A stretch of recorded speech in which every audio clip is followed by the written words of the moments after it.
This is problem number 13.52. It's on page 574. An elastic cord is stretched between 2 points A and B located 12 inches apart in the same horizontal plane. When stretched directly between A and B, the tension in the cord is 5 pounds. The cord is then stretched as shown until its midpoint C has moved through 4.5 inches to C prime. A force of 30 pounds is required to hold the cord at C prime. A 2-ounce pellet is placed at C prime and the cord is released. Determine the speed of the pellet as it passes through C. So this is essentially just a slingshot.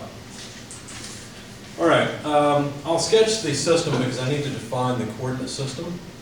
There's an elastic band pivoted here, which just essentially acts like a spring. It's in the cocked position at C prime. And a pellet is being held in the pouch at C prime, so I should draw it like this.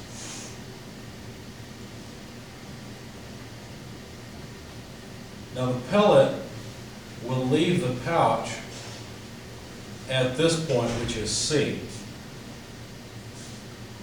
And I'm going to define a coordinate system with X positive in the reverse direction. So the pellet's going to fly in this direction, but my coordinate system is in this direction. The pellet begins at an X position of 4.5 inches. So X initial is 4.5 inches. Let me make that a little clearer. Now we're given a little bit of information. We're told that the force at point C, which is right here in the bands, is 5 pounds force. We're also told that the force at C prime required to hold the pellet back is 30 pounds. Now be careful, these two are in totally different directions. This is the force in the band, which would be in this direction at C. This is the force to hold the pouch back at C prime, so that's in the horizontal direction. So that's the information that we're given. We're also told that the weight of the pellet is 2 ounces. If you convert that, there's 16 pounds per ounce, so this is an eighth of a pound, which is 0.125 pound force.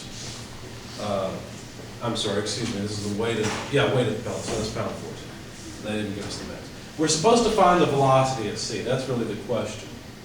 So somehow we have to characterize these bands and what they're doing. They're basically acting like springs. So how do we deal with them? Well, we weren't given a spring constant as we're normally given. We're just given information. So let me do a few things. I'm going to quantify the length of the spring in terms of the position of the pouch. Okay? So the length of the spring, L, can be written in terms of the position of the pouch. So the length of the spring, L, is the square root of x squared plus 6 inches squared. Why is it that? Well, the distance here is 6 inches. That's the distance from C up to the pivot and from C down to the alternate pivot. So all I've done is I've used Pythagoreans there. X squared plus 6 squared square root should be the length of that side. So I'm going to call this equation 3 for various reasons. I've numbered my equations out of order on the page, so I'll just stick with it. Now the tension in the band could be written as K multiplied by the current length less the initial length of the band. All I'm saying here is, if you tell me how far the band is stretched, I'll multiply it by the constant, the spring constant for the band, and tell you the tension in the band. Now, we don't know these things yet. We're going to find them as we go along. But this is just the equation for a linear spring. Now, if you look at a free body diagram of what's going on here, basically there's a force in the reverse direction initially that's holding the pellet back, but there's tension in the bands. Now as soon as this force is released, the tension is going to pull the pellet to the right. Now what I'm interested in is the effect of this tension on the pellet. So the component that's in the y direction, if you will, cancels out because the bands are equal. So what I'm really interested in modeling is the resultant force R from these two tensions. Okay? So that's what I'm trying to come up with. So how do I do that? Well, it should be related to the tension, but how? Well, the way it's related is as follows, and I'll explain it. It's 2t x over L. Why is it that?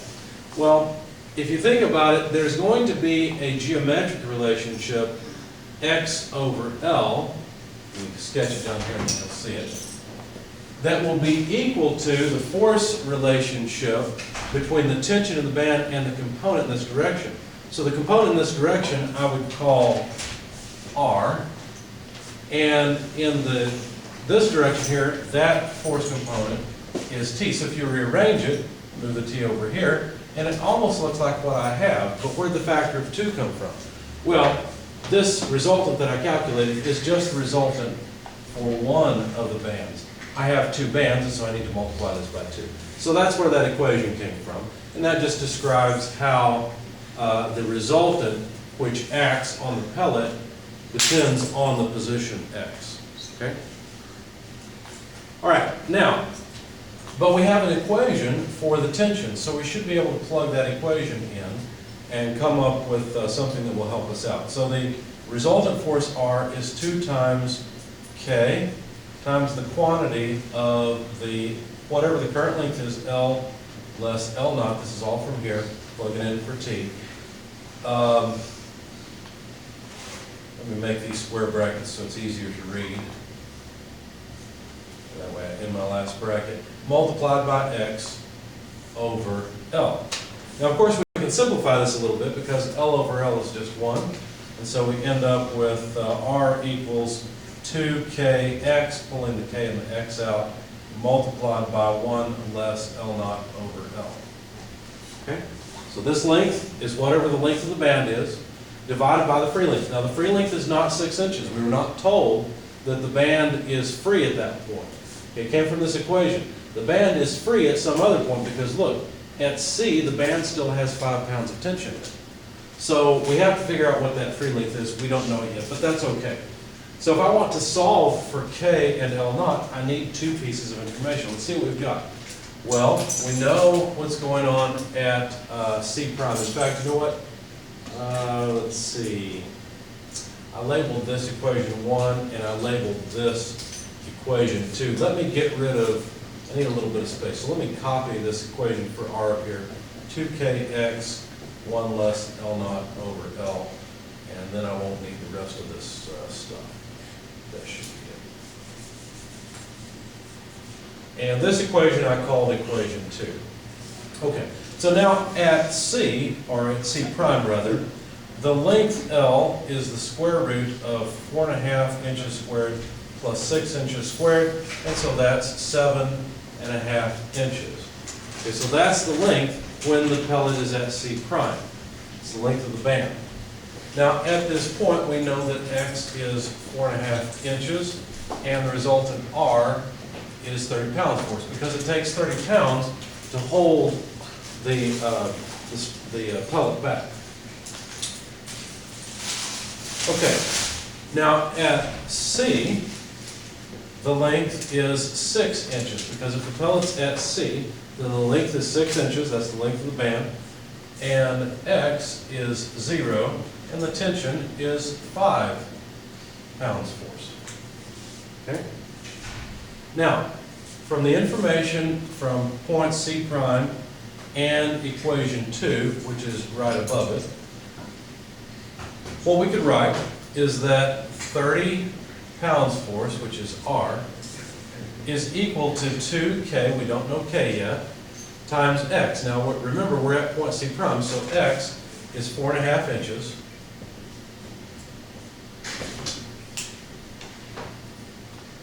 Let's see, multiplied by 1 minus L naught, which again we don't know, over L, but now we're at C prime, and L is 7.5 inches. Okay, now simplifying this equation just a little bit, because we could multiply a few things together, we multiply the 2 by the 4.5. Essentially what we would end up with is, let's see, let me put it up here because I'm going to erase some of this and start again. So what we'll end up with is an equation that says 30 equals 2K, or excuse me, 9K let's see, less 1.2 K times L naught. That's just expanding this and plugging in numbers. So L will be in inches, or L naught will be in inches. K would have to be in pounds force per inch so it can match the left-hand side.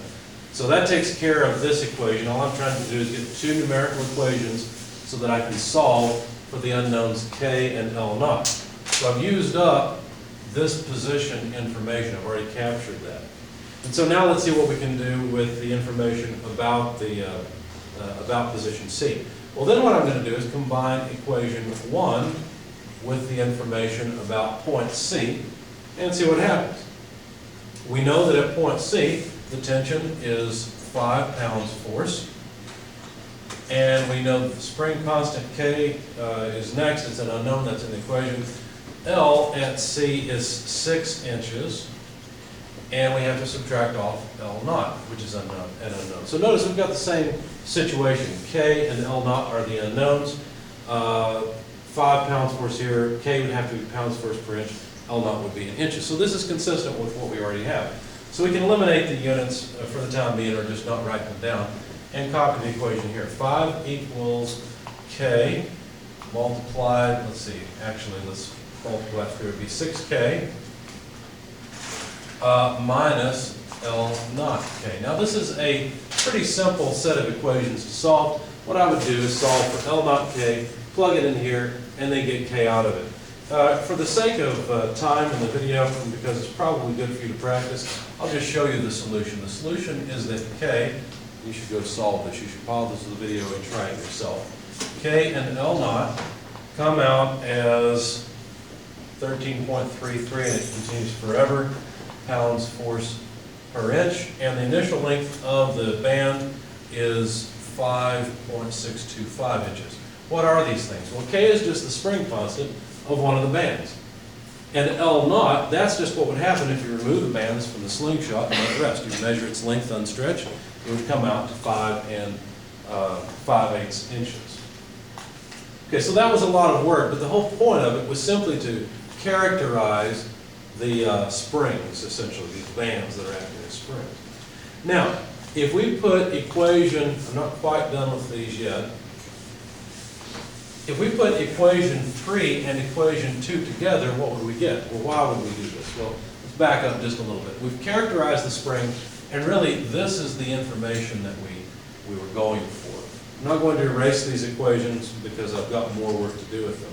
But basically what we're trying to do here is analyze what happens to the pellet's kinetic energy as it goes from C prime and is worked on from C prime to C and then passes through C. So the pellet will begin at C prime with no kinetic energy, so that's a 0. And then the springs will do work on the pellet as the pellet moves from C prime to C and give the pellet some kinetic energy at C. Okay, so this is what we're really trying to do. So why am I going through all of this? Well, I'm trying to characterize the springs so that I can add up the work of the spring force over distance, in other words, integrate it, and find out what happens. Now, I'll warn you, I'm going a very complicated way about this. So far, what I've done is good, but the turn I'm about to take is complicated, and it's not really necessary. But it's possible that you could kind of go off in the weeds on this, to use a golf analogy, and I want you to recognize when you're kind of lost, okay? I want to show you how to get back on track. It's easy to get off track with this stuff, but the idea behind this energy analysis stuff is that it makes your life a lot easier in analyzing problems.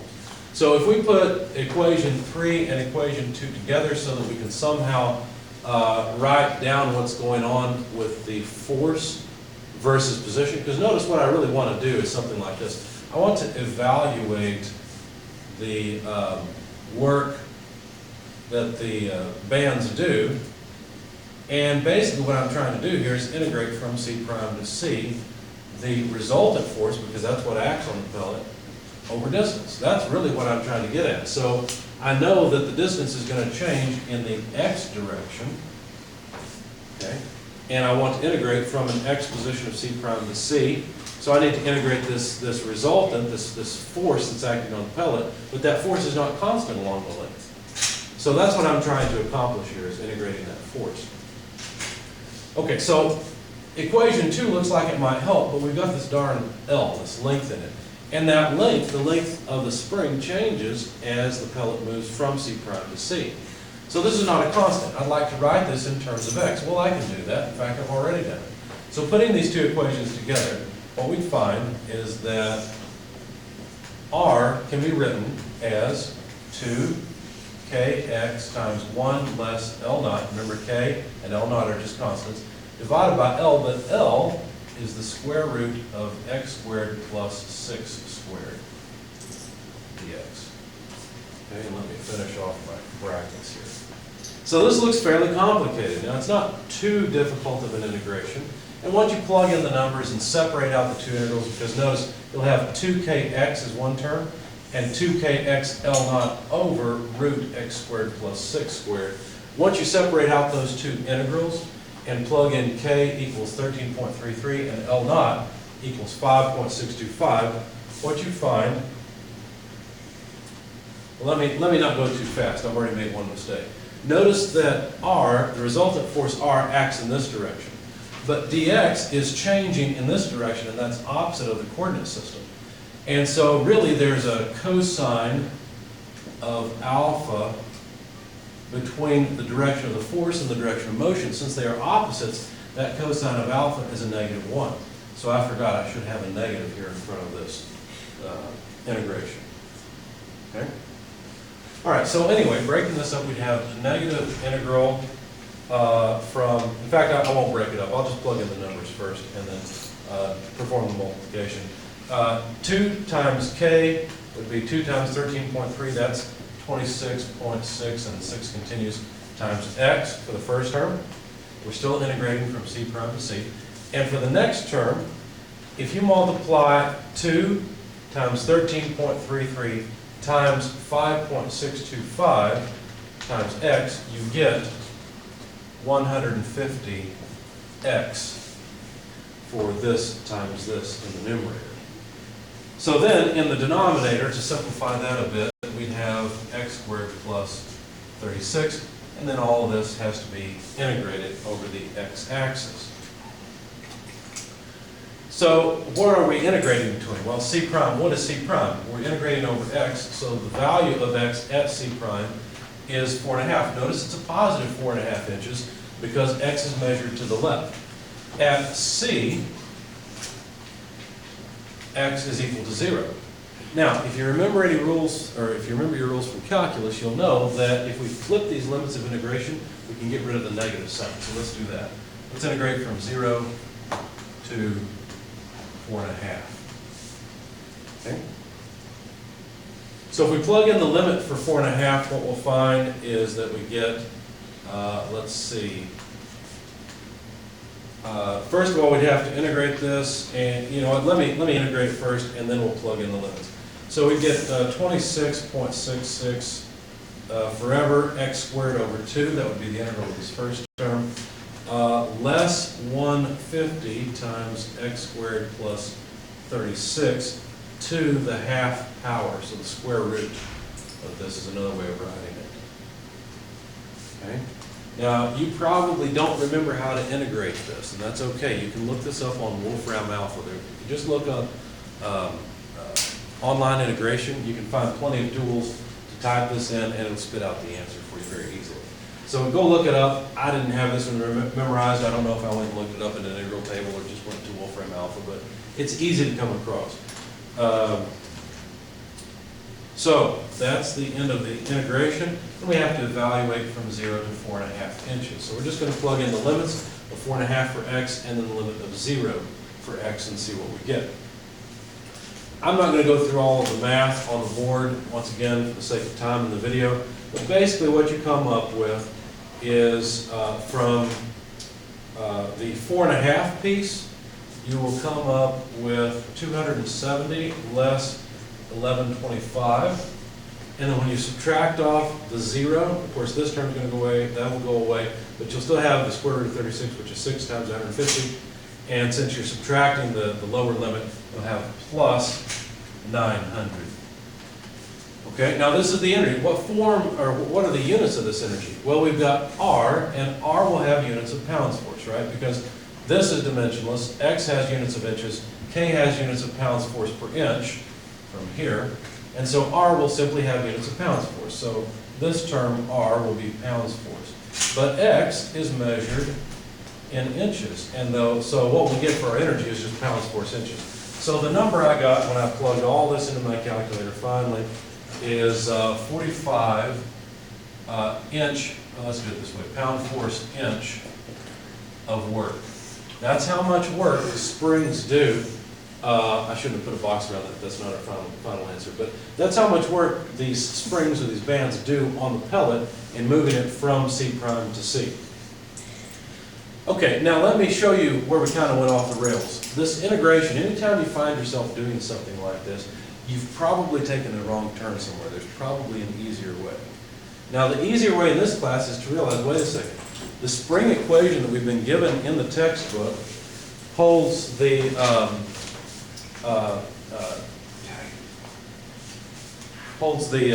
key to what we're doing. So let's see, let's just finish this off really quickly. We don't need this anymore. We could have simply used the spring energy equation to go from C prime to C. It would just be 1/2 K multiplied by the stretch of the spring squared at C prime, because that's the position where it started, less the stretch of the spring squared at C, because that's where it ended. So we went through a lot of work here in integration to come up with our answer when it's really already been done for us. Because notice, all that this really does is it characterizes or quantifies the amount of energy that the spring has and how much it changes. So we just need the stretch of the spring at C prime and C. So if we know that the free length is 5.625, I've erased it, but you may remember that the spring was a length of 7.5 inches at C prime. That's what L is equal to. Okay, so that's 7.5 inches, but the stretch of the spring there would be the 7.5 inches less the free length, 5.625. So that stretch is just 1 7/8 inches. Okay, let's get rid of some of this integration because we don't need all of that. We went kind of off the rails there. On the other hand, at C, the length of the spring is 6 inches, the free length is 5 5/8. And so the difference between the two is just 3/8 of an inch, 0.375 inches. Okay, the spring is not very stretched at that position. Okay, so we'd have 1/2 K, where K is our 13.33 forever pounds force per inch, multiplied by delta X C prime, 1.875 squared, less delta XC, 0.375 squared. These are both square inches. And let's see what would happen. Well, we'd have pounds force per inch. When you plug this in your calculator, you'll find that you get 22.5 pounds force inches. So what changed? What's wrong here? How come I got 45 here and 22.5 here? Well, notice I've used the spring constant for just one spring. So this K that I've got, essentially what I've done here is I've calculated the energy that one spring gives me, not two. So really what I should have done is multiply the whole thing by 2. So really, this should have been 45 pounds force inches, just like we found before. So it's consistent, it works, it's just that this is much easier than what we did with all the integration. So just be careful. If in chapter 13 you're really trying to integrate a non-constant force over distance, you may be doing something wrong. So watch out for that. But that wasn't really what we were asked to find. Notice we're not hardly done with this problem yet. We're close, but not quite. We were asked to find the kinetic energy and really the velocity at C. So now we've got a number for the left-hand side. We just need to rearrange it and solve for the velocity at C. Okay, so let's just do it. The velocity at C then would be 2 times the work the spring performs going from C to C prime, divided by the mass and then square root the whole thing. Okay? So this would be, let's see, I'm going to run out of space. Let me break the line. So the velocity at C then would be the square root of 2 multiplied by 45 pounds force inch divided by the mass, and the mass is 0.125 pounds mass. Be careful. We can't plug in 0.125 pounds force because the equation asks for mass. So we have to perform a conversion here. We'll have to use G sub C, which is 1 pound mass, 32.2 feet per second squared per 1 pound force. So let's see, pounds force go away, pound mass go away, and we've got inches here and feet here. I ended up converting to feet, so we'll go with 1 foot per 12 inches. Inches go away. Now we'll have feet squared per second squared. When we take the root of it, we'll get our answer. Plug it all in your calculator, you find this is 43.95 feet per second. And there's the answer we were asked to find.